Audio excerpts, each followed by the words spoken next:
जब हम एक कैपेसिटर को जो है एक बैटरी के साथ जोड़ देते हैं तो होता यह है कि कैपेसिटर जो है चार्ज होने लगता है। कैपेसिटर के चार्ज होने का मतलब यह होता है कि एक प्लेट में से जो है इलेक्ट्रॉन दूसरे प्लेट में ट्रांसफर किया जाता है। तो इस पूरे प्रोसेस में जो है कुछ काम किया जाता है, यह काम जो है बैटरी करता है। तो वही काम जो है उन दोनों ही प्लेटों के बीच में इलेक्ट्रिक पोटेंशियल एनर्जी के तौर पर स्टोर हो जाता है। तो इस वीडियो में हम ये देखेंगे कि एक कैपेसिटर में जो है कितना एनर्जी स्टोर होता है और उसके लिए फार्मूला क्या है। तो मान लें कि यहां पर ये जो है एक पैरेलल प्लेट कैपेसिटर है, इसे यहां पर जो है जोड़ दिया गया एक बैटरी के साथ, जिसका कि यहां पर ये जो टर्मिनल पोटेंशियल डिफरेंस है ये है V के बराबर। तो अब अगर हम यहां पर ये जो की है इसे यहां पर प्रेस करते हैं तो जैसे हम यहां पर की को प्रेस करेंगे वैसे ही होगा ये कि यहां पर इस प्लेट में ये जो इलेक्ट्रॉन होंगे, इन इलेक्ट्रॉन को जो है ये जो बैटरी का ये पॉजिटिव टर्मिनल है ये अट्रैक्ट करेगा और इधर से नेगेटिव टर्मिनल से जो है इलेक्ट्रॉन को इस प्लेट में सेंड करेगा। तो इससे होगा ये कि यहां पर जो है इस प्लेट पर पॉजिटिव चार्ज आने लगेंगे और इस प्लेट पर नेगेटिव चार्ज आने लगेंगे। तो अभी मान लेते हैं कि जस्ट हमने यहां पर ये जो की है इसे जो है प्रेस किया है, तो अगर हम जस्ट इसे प्रेस करते हैं तो उस समय जो होगा टाइम यहां पर हम 0 मानेंगे, क्योंकि हमने जस्ट यहां पर ये जो की है इसे प्रेस किया है। तो टाइम अगर 0 होगा तो अभी यहां पर जो कैपेसिटर पर चार्ज होगा वो चार्ज भी यहां पर हम कहेंगे कि ये भी 0 होगा। ये इनिशियल कंडीशन की मैं बात कर रहा हूं। तो अगर चार्ज भी 0 होगा तो फिर इन दोनों प्लेट के बीच का ये जो पोटेंशियल डिफरेंस होगा ये भी 0 के ही बराबर होगा। सो इस केस में हम ये कह सकते हैं कि ये जो पोटेंशियल डिफरेंस होगा ये पोटेंशियल डिफरेंस भी 0 के बराबर होगा। ये हो गई इनिशियल कंडीशन, मैं यहां पर लिख दे रहा हूं। ये जो आपको दिख रहा है ये इनिशियल कंडीशन है, इनिशियल कंडीशन हम आगे इसे यूज करेंगे। तो अब थोड़ी देर बाद हमने ये देखा कि इस प्लेट पर जो है यहां पर ये वाला जो प्लेट है इस प्लेट पर कुछ पॉजिटिव चार्ज आ गए और यहां पर ये वाला जो प्लेट आपको दिख रहा है इस प्लेट पर यहां पर जो है कुछ नेगेटिव चार्ज आ गए। हमने ये मान लिया कि इस प्लेट पर जो चार्ज आया है ये पॉजिटिव चार्ज आया है प्लस क्यू डैश और इस प्लेट पर जो चार्ज आया है ये है माइनस क्यू डैश। तो यहां पर इन दोनों ही प्लेट के बीच का ये जो पोटेंशियल डिफरेंस है ये हमने मान लिया कि ये है V डैश के बराबर। तो अब यहां पर ये जो V डैश होगा हम मान रहे हैं कि ये अभी V से ये जो बैटरी का पोटेंशियल डिफरेंस है इससे छोटा है। तो इसका मतलब यह है कि अभी इस पर और पॉजिटिव चार्ज आएगा और इस पर और नेगेटिव चार्ज आएगा। कब तक आएगा? जब तक कि यहां पर ये जो पोटेंशियल डिफरेंस है इन दोनों प्लेट के बीच का V डैश ये यहां पर ये जो बैटरी का पोटेंशियल डिफरेंस है इसके बराबर ना हो जाए। तो हमने ये मान लिया कि जब यहां पर इन दोनों प्लेट के बीच का ये जो पोटेंशियल डिफरेंस है ये बैटरी के पोटेंशियल डिफरेंस के बराबर हो गया तो उस समय यहां पर ये वाला जो प्लेट है इस पर जो चार्ज आया है, इस पर ये जो पॉजिटिव चार्ज आया है ये पॉजिटिव चार्ज आया है प्लस क्यू और वहीं पर इस प्लेट पर ये जो चार्ज आया है नेगेटिव चार्ज ये होगा माइनस क्यू। तो यहाँ पर ये जो चार्ज है ये यहाँ पर जो है ये है माइनस क्यू। सो ये जो चार्ज है ये है माइनस क्यू। तो अब यहाँ पर इसका पोटेंशियल डिफरेंस इन दोनों ही प्लेट के बीच का ये जो पोटेंशियल डिफरेंस है ये बैटरी के पोटेंशियल डिफरेंस के बराबर हो गया है। तो अब चार्जेज का यहाँ पर फ्लो बंद हो जाएगा। अब ना ही इस पर पॉजिटिव चार्ज आएगा और ना ही इस पर नेगेटिव चार्ज आएगा। तो यहां से हम ये कह सकते हैं कि यहां पर ये जो कैपेसिटर है ये अब पूरी तरह से जो है ये चार्ज हो गया है। अब हम यहां पर ये जो बीच वाला स्टेज होगा उस पर थोड़ा डिस्कस करेंगे। हमने ये मान लिया कि अभी इस समय जो है इस प्लेट पर प्लस क्यू डैश चार्ज है और इस प्लेट पर माइनस क्यू डैश चार्ज है, जिसके कारण यहां पर इन दोनों ही प्लेट के बीच का ये जो पोटेंशियल डिफरेंस है ये है V डैश के बराबर। तो अब देखिए आप, जब इस प्लेट में से जो है इलेक्ट्रॉन को ये जो बैटरी का पॉजिटिव टर्मिनल है ये अपनी तरफ अट्रैक्ट करेगा तो उसी समय यहां पर ये जो पहले से पॉजिटिव चार्ज होंगे ये भी तो इन इलेक्ट्रॉन को अपनी तरफ अट्रैक्ट करेंगे। तो इसके अगेंस्ट जो है इन इलेक्ट्रॉन को बैटरी का ये जो पॉजिटिव टर्मिनल है ये अपनी तरफ अट्रैक्ट कर रहा है। उसी तरह से जब इलेक्ट्रॉन को जो है इलेक्ट्रॉन को जब ये बैटरी का नेगेटिव टर्मिनल जो है इस प्लेट में जब सेंड करेगा तो उस समय जो यहाँ पर पहले से इलेक्ट्रॉन है जो नेगेटिव चार्ज है ये भी तो इलेक्ट्रॉन को जो है यहाँ पर रिपेल करेंगे। तो उसके अगेंस्ट जो है ये जो बैटरी का नेगेटिव टर्मिनल है ये इलेक्ट्रॉन को इस प्लेट पर सेंड कर रहा है। तो इस तरह से हम ये कह सकते हैं कि यहाँ पर ये जो बैटरी है ये कुछ काम कर रहा है। यहाँ पर ये जो दोनों प्लेट के बीच में चार्ज का सेपरेशन हो रहा है ये कौन कर रहा है? ये बैटरी ही तो कर रहा है।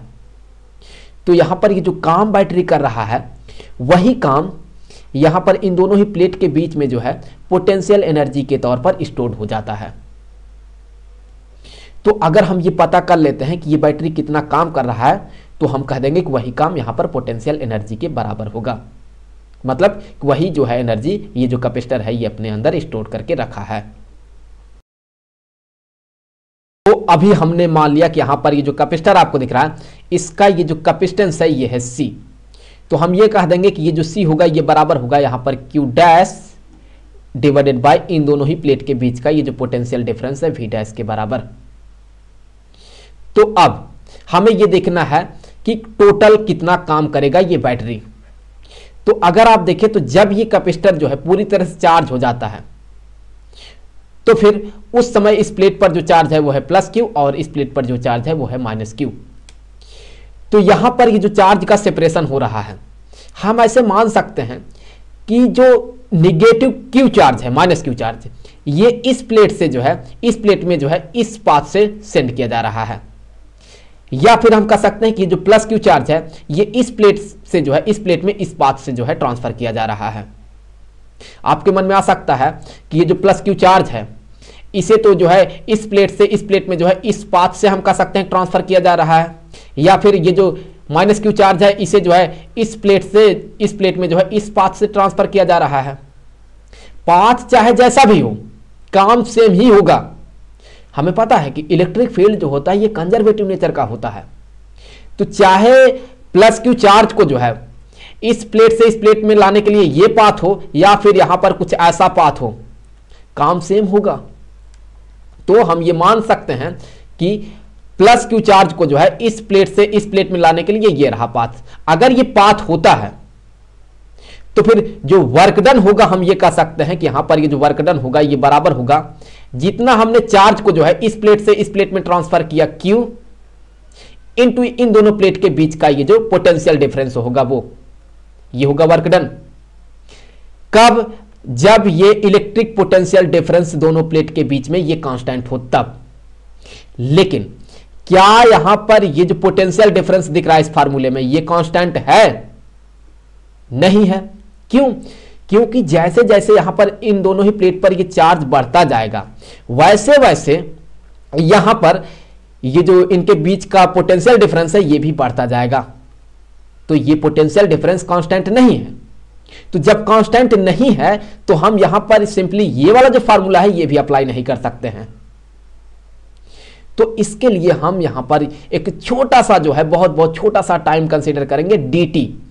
तो हमने एक छोटा सा जो है टाइम कंसीडर कर लिया dt। इस छोटे से टाइम में हमने ये मान लिया कि इस प्लेट से जो है इस प्लेट से ये जो दूसरा वाला प्लेट है इससे dq चार्ज जो है वो इस प्लेट में भेजा गया। आप ऐसे भी समझ सकते हैं कि ये जो माइनस से dq चार्ज होगा वो इस प्लेट से इस प्लेट में सेंड किया गया। तो हम पॉजिटिव चार्ज के ही साथ डील करते हैं। तो हमने ये मान लिया कि यहां पर इस प्लेट से जो है इस प्लेट से इस प्लेट में जो है कितना चार्ज ट्रांसफर किया गया? dq चार्ज ट्रांसफर किया गया। सो यहां पर ये जो है ये dq चार्ज जो है वो इस प्लेट से इस प्लेट में ट्रांसफर किया गया। तो यहां पर जो है ये चार्ज इतना कम है बहुत छोटा सा है। तो इसके कारण यहां पर ये जो पोटेंशियल डिफरेंस वैरी करेगा इन दोनों प्लेट के बीच में वो इतना कम होगा कि हम उसे इग्नोर कर देंगे। तो हम यहां पर मान सकते हैं कि जब छोटा सा ये चार्ज dq इस प्लेट से इस प्लेट में ट्रांसफर किया गया तो यहां पर ये जो पोटेंशियल डिफरेंस है ये कांस्टेंट है। तो यहां पर इस समय हम ये कह सकते हैं कि ये जो वर्क डन होगा छोटा सा dw ये बराबर होगा यहां पर जितना चार्ज को जो है इस प्लेट से इस प्लेट में ट्रांसफर किया गया इनटू यहां पर इन दोनों ही प्लेट के बीच का ये जो पोटेंशियल डिफरेंस है वो जो कि है वी डैश। तो यहां से हम ये कह सकते हैं कि वी डैश इनटू यहां पर ये जो डी क्यू होगा ये, तो ये हो गया छोटा सा काम। तो अब यहां पर ये जो आपको वी डैश दिख रहा है इसके जगह पर देखिए हम क्या लिख सकते हैं, हम यहां से ये कह सकते हैं कि ये जो वी डैश होगा ये बराबर हो जाएगा क्यू डैश बाय यहां पर इस कैपेसिटर का ये जो कैपेसिटेंस है वो। तो हम ये जो वैल्यू है उसे हम यहां पर सब्स्टिट्यूट करेंगे तो देखिए हमें क्या मिलता है। यहां से ये जो डी डब्ल्यू है ये बराबर हो जाएगा क्यू डैश बाय यहां पर ये जो इस कैपेसिटर का ये कैपेसिटेंस है वो इनटू यहां पर ये जो डी क्यू होगा वो। तो ये हो गया छोटा सा वर्क डन। यहां पर इस प्लेट से इस प्लेट में ये जो डी क्यू चार्ज है इसे भेजने के लिए ये किया गया छोटा सा काम है। हमें यहां पर टोटल वर्क डन पता करना है। Total work done in the sense कि इनिशियली कंडीशन में देखें शुरू में तो जब यहां पर टाइम जीरो था तो उस समय यहां पर ये जो चार्ज है ये जीरो था और फाइनली ये जो कैपेसिटर है जब ये पूरी तरह से फुल चार्ज हो गया तो यहां पर इस पर चार्ज ये प्लस क्यू है। तो जीरो से लेकर के इस प्लस क्यू चार्ज होने के लिए ये जो बैटरी काम करेगा वही होगा टोटल वर्क डन, हमें वही पता करना है। तो उसे पता करने के लिए हम क्या करेंगे, हम यहां पर ये जो dw दिख रहा है इसे हम कर देंगे इंटीग्रेट, दैट मीन हम यहां पर इसे कर देंगे इंटीग्रेट। तो इससे आगे हम ये कह सकते हैं कि ये जो टोटल वर्क डन होगा w, ये जो टोटल वर्क डन होगा w ये बराबर हो जाएगा integration of q dash by यहां पर ये जो c है और यहां पर ये जो dq होगा वो। यहां पर अब चलिए लिमिट बैठा लेते हैं। इनिशियल कंडीशन में जब टाइम जीरो है तो उस समय चार्ज जीरो है तो इसका यहां पर ये जो लोअर लिमिट होगा वो जीरो होगा और जब कैपेसिटर पूरी तरह से चार्ज हो गया तो इस पर जो चार्ज है ये है प्लस क्यू। तो यहां पर जो अपर लिमिट होगा ये होगा क्यू के बराबर। अब क्या है देखें, यहां पर ये जो सी आपको दिख रहा है ये इस कैपेसिटर का कैपेसिटेंस है, ये कांस्टेंट होगा। इस केस में जितना इसका कैपेसिटेंस है उतना ही यहां पर भी होगा कैपेसिटेंस। कैपेसिटेंस यहां पर सेम होगा, यहां पर भी सी है तो यहां पर भी सी ही रहेगा, ये कांस्टेंट है। तो जब ये कांस्टेंट है, ये चार्ज पे डिपेंड नहीं है, तो फिर हम इसे जो है इंटीग्रल से बाहर ले सकते हैं। तो इससे आगे यहां से हम ये कहेंगे कि ये बराबर हो जाएगा 1 ओवर यहां पर ये जो सी है वो और फिर इंटीग्रेशन ऑफ यहां पर ये जो क्यू डैश होगा इनटू यहां पर ये जो टी क्यू होगा वो, और जो इसका लोअर लिमिट है वो है जीरो और अपर लिमिट है यहां पर ये क्यू। तो अब यहां से हम ये कह सकते हैं कि ये जो है बराबर हो जाएगा 1 ओवर इसका जो कैपेसिटेंस है C और फिर जब हम Q डैश को इंटीग्रेट करेंगे तो ये हो जाएगा यहां पर Q dash square by 2K और यहां पर इसका जो लोअर लिमिट है वो है जीरो और अपर लिमिट यहां पर ये है Q। अब हम यहां पर ये जो लिमिट आपको दिख रहा है इसे हम इसके अंदर इंसर्ट करेंगे। सबसे पहले ये जो Q है अपर लिमिट इसे हम Q डैश के जगह पर एक बार रखेंगे, फिर माइनस करके हम इसके जगह पर ये जो जीरो है इसे यहां पर रखेंगे। तो देखिए इससे आगे हमें क्या मिलता है, यहां से ये बराबर हो गया 1 ओवर C और यहां पर हमें मिलेगा Q स्क्वायर, क्योंकि हमने Q डैश के जगह पर Q रख दिया तो ये हो गया Q स्क्वायर बाई 2 और फिर हम माइनस करके यहां पर इसके जगह पर जब ये जीरो रखेंगे तो ये पूरा का पूरा टर्म यहां पर जीरो बन जाएगा। तो फिर यहां पर जीरो लिखने का कोई मतलब नहीं बनता है। सो यहां पर ये हो गया। अब यहां से हम ये कह सकते हैं कि ये जो टोटल वर्क डन होगा W ये बराबर हो जाएगा, ये बराबर हो गया यहां से हाफ और यहां पर ये जो Q स्क्वायर होगा बाई यहां पर ये जो C होगा ये इसके बराबर हो गया। तो यहां पर ये हो गया टोटल वर्क डन और इसी को हम कहते हैं कि ये है इलेक्ट्रिक पोटेंशियल एनर्जी। तो एक कैपेसिटर के अंदर दोनों ही प्लेट के बीच में जो है इतना इलेक्ट्रिक पोटेंशियल एनर्जी स्टोर होता है। यहां पर ये जो फार्मूला है ये Q और C के टर्म में है। हम इस फार्मूले को जो है सी और वी के भी फॉर्म में भी लिख सकते हैं और साथ ही साथ हम क्यू और वी के भी फॉर्म में भी लिख सकते हैं। कैसे? यहां पर ये जो कैपेसिटेंस है हम ये कह सकते हैं कि ये बराबर होगा, यहां पर इस प्लेट पर ये जो चार्ज है वो जो कि है क्यू डिवाइडेड बाय यहां पर इन दोनों ही प्लेट के बीच का ये जो पोटेंशियल डिफरेंस होगा वो। तो यहां से ये हो गया कैपेसिटेंस सी, ये बराबर हो गया क्यू बाई वी के। तो इससे आगे हम ये भी कह सकते हैं कि यहां से ये जो Q होगा ये बराबर हो जाएगा C इंटू वी के। अब अगर हम यहां पर ये जो आपको Q दिख रहा है इसके जगह पर अगर हम C भी सब्स्टिट्यूट कर देते हैं तो यहां से ये जो है ये जो इलेक्ट्रिक पोटेंशियल एनर्जी है ये बराबर हो जाएगा, यहां से ये जो U होगा इलेक्ट्रिक पोटेंशियल एनर्जी ये बराबर हो जाएगा हाफ इनटू यहां पर ये जो सी भी स्क्वायर होगा वो, तो यहां पर ये हो गया हाफ सी भी स्क्वायर के। तो यहां पर जो है इतना इलेक्ट्रिक पोटेंशियल एनर्जी स्टोर होगा। तो ये जो फार्मूला है ये सी और वी के फॉर्म में है। अब अगर हम इस सी के जगह पर जो है क्यू बाई वी रख देते हैं तो देखिए हमें इलेक्ट्रिक पोटेंशियल एनर्जी कितना मिलता है। तो यहां से हम ये कह सकते हैं कि ये जो इलेक्ट्रिक पोटेंशियल एनर्जी होगा ये बराबर हो जाएगा हाफ जब हम सी के जगह पर क्यू बाई वी रखेंगे तो ये बन जाएगा क्यू इंटू वी के। तो ये हो गया इलेक्ट्रिक पोटेंशियल एनर्जी क्यू और वी के फॉर्म में। तो आई होप कि ये वीडियो आपके लिए काफी हेल्पफुल रहा होगा।